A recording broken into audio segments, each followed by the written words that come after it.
Welcome to Catalyst Creators, where we sit down with groundbreaking authors and innovators who are actively shaping our tomorrow.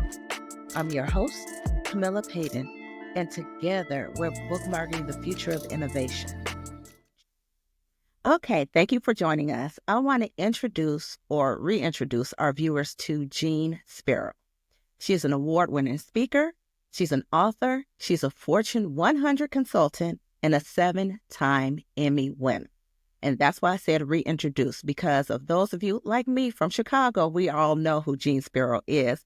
But for those of you that aren't aware, Jean has 3 decades of award-winning work in the media, which reached over 500 million people. So not just Chicagoans, everyone's out there, but she's our treasure, so we'll take that. So she has combined her wealth of experience as a respected speaker, consultant, and faculty member at Northwestern University, and has shaped the perspective on the connection between personal value, communication, and success. So welcome, Jean. Thank you for joining us. Oh, Kamilah, thank you for having me. I appreciate it. And I'm so excited to be here, especially with my Chicago girl. Yay! Okay. So we're going to start with the question I always start with. What fundamental question does your book, Fearless Authenticity, answer for readers? What is my worth in the marketplace? And how can I express it? I know that's 2 questions, but I put them together. You put the and in there just to make it count. The and makes it count. Now, one of the things that you introduce with your book is the mantra, be brave, be free, be you.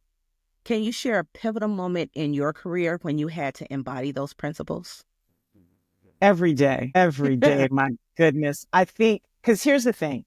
If you're going to make a commitment to being authentic and diving into and discovering what your gift really is and how you're going to use it no matter where you are, that takes courage. So that's be brave. For me, it was actually a boss that told me that that was important. When I was in my 20s, the first time I realized this, and I talk about it in the book, but he told me, this is when I was on radio on WGCI back in the day, and he told me that I don't pay you to play the hits, because he did that. That was his job. He said, what I pay you for is what you say in between them that makes people listen. Your perspective is important. So here's the thing, though. Sharing your perspective can be very daunting, and it can be risky. So it takes that to be brave. And that's the reason why that's first, because I think it's the courage that goes first into being yourself, right? And then the freedom that comes from that is what the third part is. Because once you decide to do that, then it frees you up in so many ways and welcomes more things in. Okay. So I know for me, I've spent years in corporate America. And so that whole concept of being brave is sometimes hard. It's challenging because sometimes there's a lot more on the line than it's just like, I'm gonna make this statement and everyone's gonna clap and there'll be applause and cheering and we'll go on about our business. And so how do you address when people say, okay, I want to be brave, but there are consequences?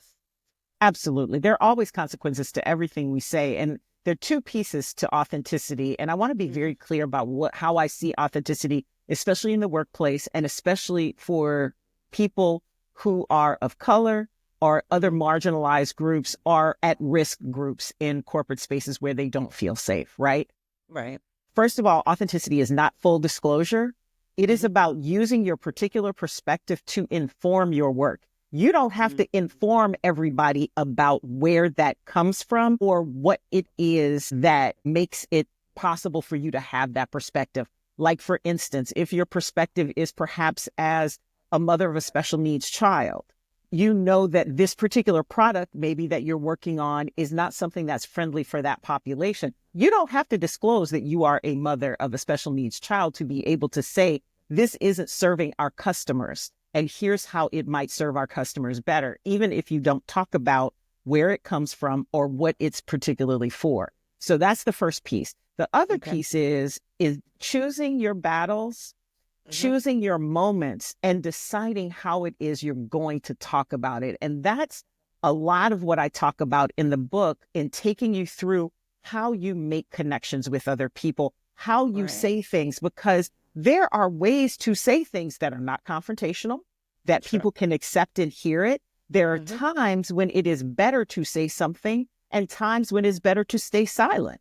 And you have the power to choose, but always know that you do have that power and you can speak from your experience and be valuable in a way that doesn't put you at risk. Now, there will be times when you do have to take risks. I'm saying choose them wisely.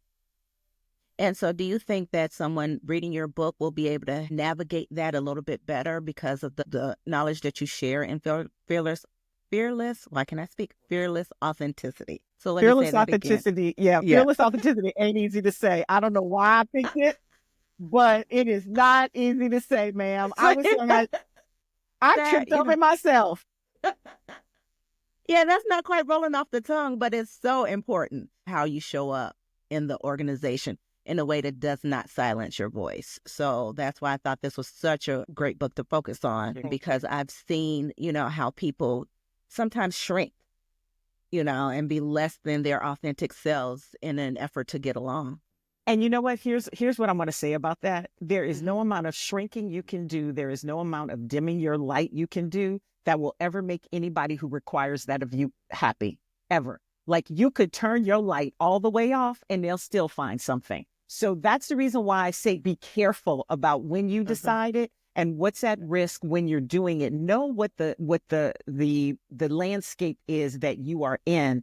And you probably know it better than anybody else if you feel like there might be a risk, right? Sure. Yes. So what I would say is my intention is that the book gives people the tools to be able to navigate that better, because I talk about communication from my perspective as somebody who has done that my whole life and read people and read the room and, know when to ask the questions of somebody I'm interviewing to get them to say things that they may not normally say in a way that, is that those same skills are the ones you can use for the same purpose when you are in a meeting or even in a one-on-one or in a sales situation. My intention and my hope is that all the tools I give can help you to navigate that better when you find yourself in that situation, and to let you know when it's okay for you to take that chance. Sure. And then on the other side, though, because there is a positive aspect, it's not all, scary. Something may happen, something negative will come down. Can you share an example or either a personal or a story that you've heard about how being fearless has helped people enhance their trajectory at work? Absolutely. I will give an example of a young woman I taught early on when I was doing seminars and things at Northwestern.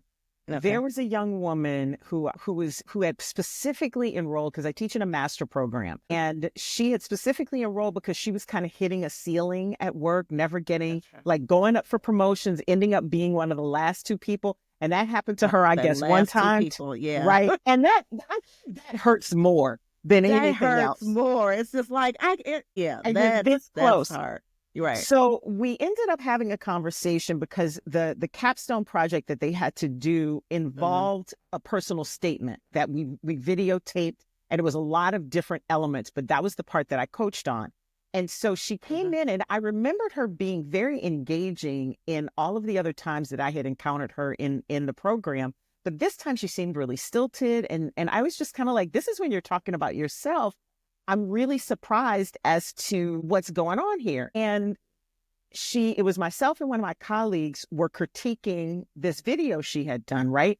And literally I'm looking at her and I'm seeing the tears about to fall. And when she came back in for the one-on-one, she held it together and she came back in for the one-on-one, and she was just like, I feel like this is what's holding me back because I can't memorize everything, that I need to say. And I was like, why are you memorizing it? You're a subject matter expert on this. You do this every day. You're talking about yourself. What is there to memorize? And she looked at me, and that's when she really started crying. She was like, that's how I do all my presentations, because I get nervous and I have to, memorize everything. I said, honey, that's why you haven't gotten that promotion. Because when her, superiors in the organization or up above her in the org chart who were interviewing her, she would kind of stammer during these interviews where they were asking her questions, that she wasn't prepared for. And she was like, I always would kick myself because I knew that information, but I didn't practice it. I said, honey, you're not going to have time to memorize everything in your life. You have to trust yourself. And I was like, I'm just going to give you this opportunity. I said, get up there. Then when it's time for you to record this, get up there and just talk about yourself, what you do, and talk about what you care about. And she did it and she killed it. And then I found out later, like a year later, she came back to the program and she had finally gotten that promotion. All right. All right. And how does that feel? I mean, knowing that you made that impact to her life, really? You know, I don't take credit for it. Okay. It's because it was her work, right? Mm-hmm. I'm glad that I was able to help her unlock it. But at the end of the day, it's all what you do with it. Like, I can write this book and give it to everybody for free. And some people are going to use what's in it and some people aren't. And so it's the work you do with what I give you that impresses me more than anything else. I am grateful that anything I have learned and shared ends up making somebody else's life better. My whole life, I have told other people's stories, amplified other people's voices. That's kind of how I see my work, as an amplification effect. Okay. And now what I'm doing is I put it all together because it's a system in my head. But once I figured out what I knew, I was like, other people can use this too. And clearly they don't know everything that those of us in the broadcast industry know. And those are things that can help them get where they want to be. One of the things that you talked about with your story is the vulnerability. And I think that in itself is something that people may be challenged by. Because absolutely. In order to be authentic, you also have to, on some level, also be vulnerable. Can you talk about that and talk a little bit about how people can navigate that balance? Yes, I would. I also say this, and this is, I think, one of the most important inflection points when it comes to authenticity, especially in the workplace, is that if you are trying to do anything, make anything happen, whether that's change, whether that's results, whether that's innovation, whatever it is that you're trying to do, we often as people, in fact, I can't even say often, I think we do what we see.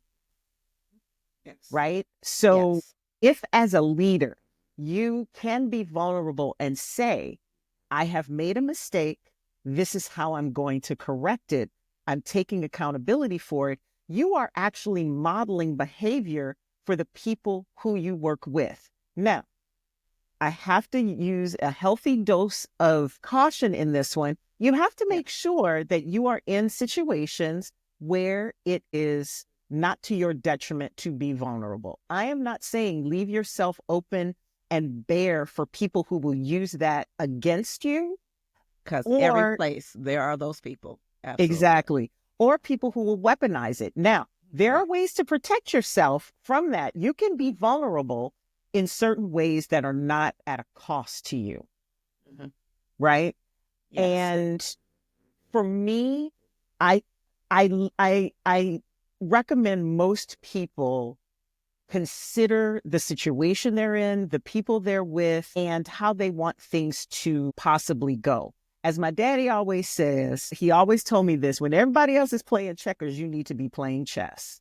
So you need to have all the time, right, a view of everything that's going on and the potential outcomes that can happen with that. And that will help you determine the importance of you being and the level to which you are vulnerable, because I do believe there are different layers to it, right? Yes. There are certain things you can do that are taking accountability, I think, is at the lowest level of vulnerability, right? It's saying, you know what, I didn't get this quite right.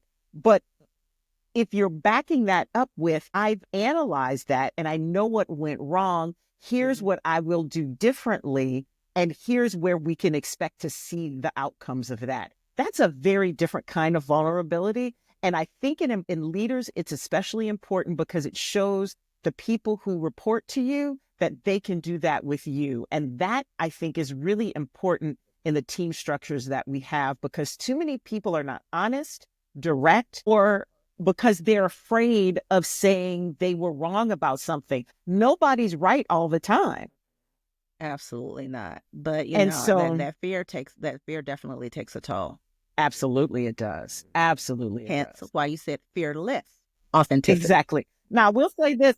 I would say this about fearless, though. Fearless is not without fear. Fearless is being scared and doing it Doing it anyway. anyway.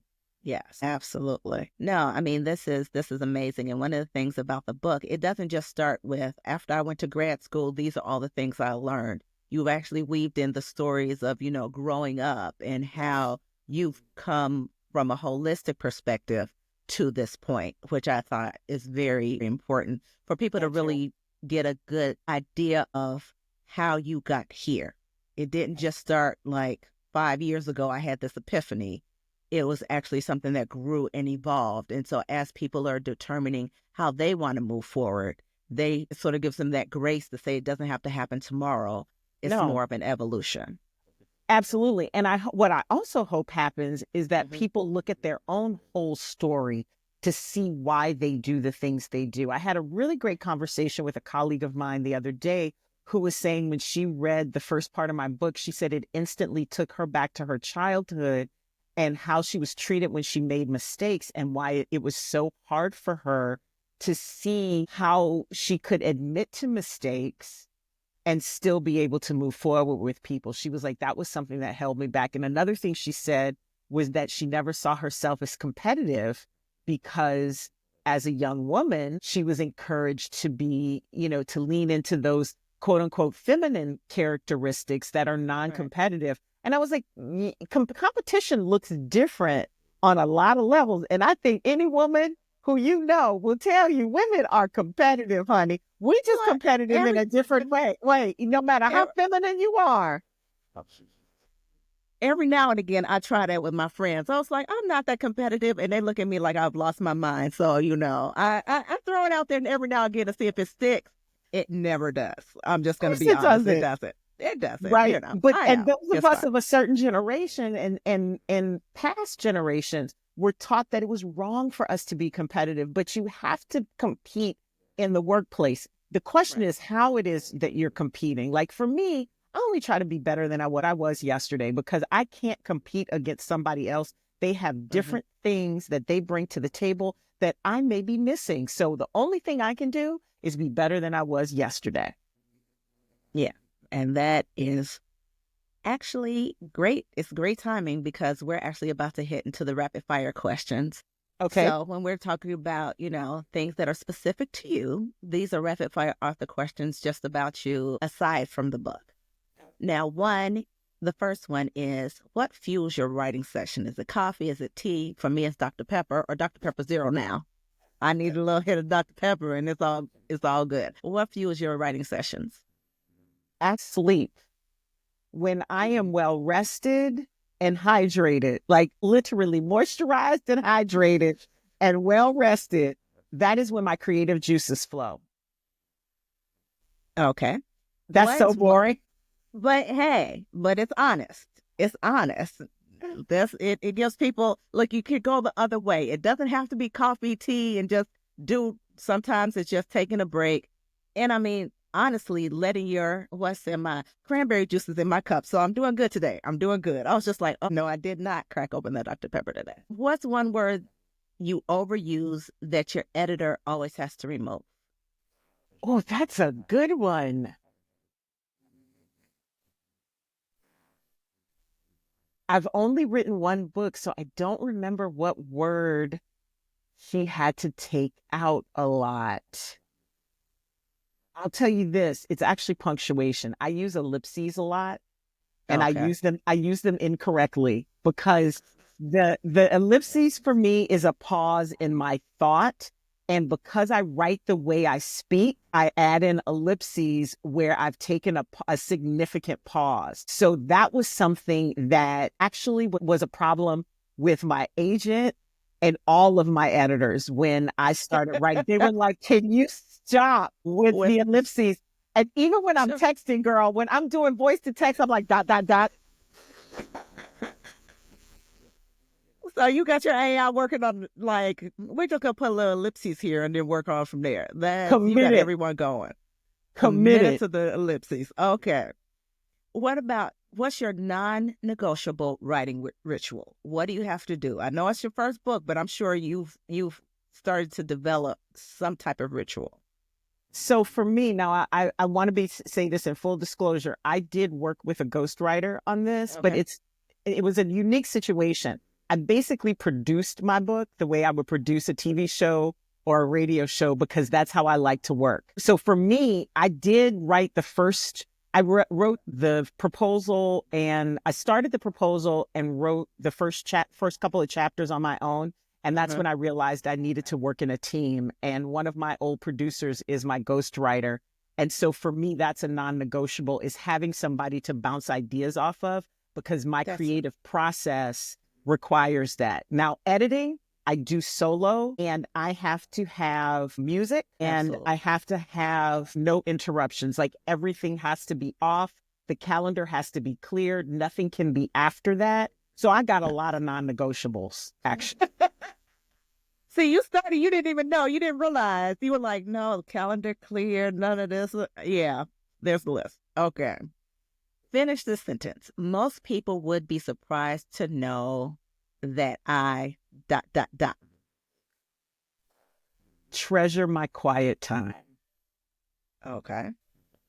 I think most people think because they've seen me on air or met me in person or what have you, is that I'm really talkative, and I am.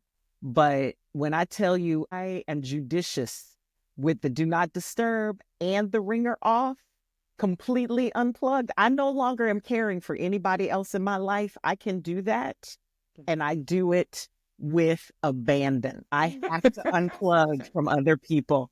And I don't know that because I love being around other people, I think most folks, and that love is genuine, but when I need to be away from other people, I need to be away. And I need that at least a few hours every day. And that's understandable, because some people are surprised when I tell them I'm an introvert. They were like, but, and I was like, you don't understand. How I recharge is a whole different subject. Yes, we can go out, we can have, but recharging, that's a whole different thing. And I think because I'm an extrovert, people don't expect that from me. Yeah, that's kind of the opposite. But you've learned what works. You learned what works. And so that's how you have to navigate your life. So if Fearless Authenticity had a theme song, what would it be? Oh, Kamilah, that's excellent. Can't be in the music industry. I know. Oh, my goodness. What are we dancing to?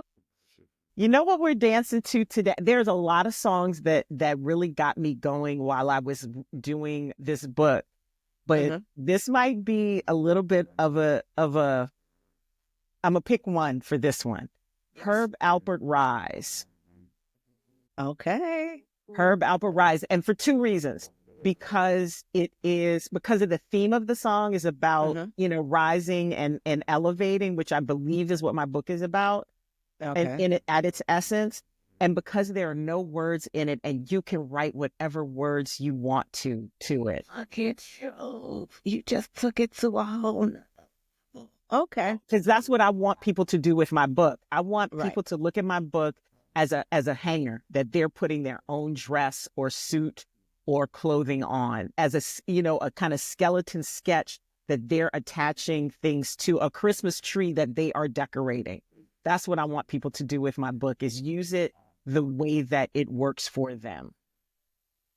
Okay. Well, thank you so much. We're actually wrapping up the interview portion, but I want to give you the opportunity to share some words with our viewers about you or about the book or words of inspiration. I just wanted to give you a few minutes of free time, if you will, in order to share. That is so generous of you. Thank you so much. This is what I want people to take from this. The thing that I want people to realize, and that what my whole intention and spirit in the book that I put in there, is that fearless authenticity is my belief that who we are, who we were born to be, is the gift that we have to share with the world.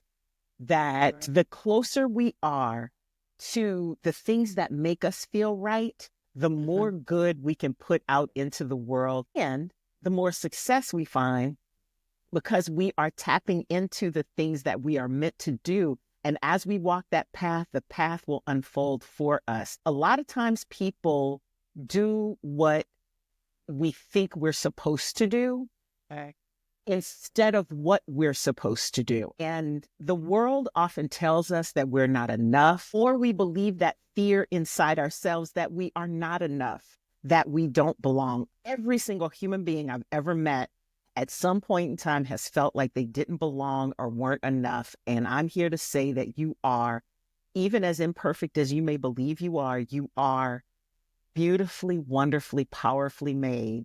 And you have to trust that. And you have to keep moving forward in that to be able to do the thing that you want to do. Otherwise, you may wake up one day and wonder what your purpose is and how you got here. And I'm saying if you stay true to yourself, your purpose will find you. Girl, I just got to look, I'm sitting here like, I need something to just throw, like, yes. That's when I get excited too, girl. I'm trying not to be like, tell us, Jean. I was trying to let you get through there without, through here testifying, I tried. I did my best. I was able to make it through the end. But once again, thank you so much for joining us on Catalyst Creators. I had a fabulous time. The time went so quickly. I looked down at the time. I was like, oh, okay, I have to get, start wrapping this up. But it's a great conversation, and you can tell people where they can purchase Fearless Authenticity. Of course, it is available wherever you buy books. You can also find all the links. I make it easy for you at fearlessauthenticity.com/book. And also, if you read the book, please also go back and leave a review. That's so important for us first-time authors. Really appreciate it. All right. Thank you all for joining us today, and take care. You've been listening to Catalyst Creators. Ready to dive deeper into the world of breakthrough innovation? Join our community of forward thinkers at VegaUnleashed.com, where innovation meets real-world impact.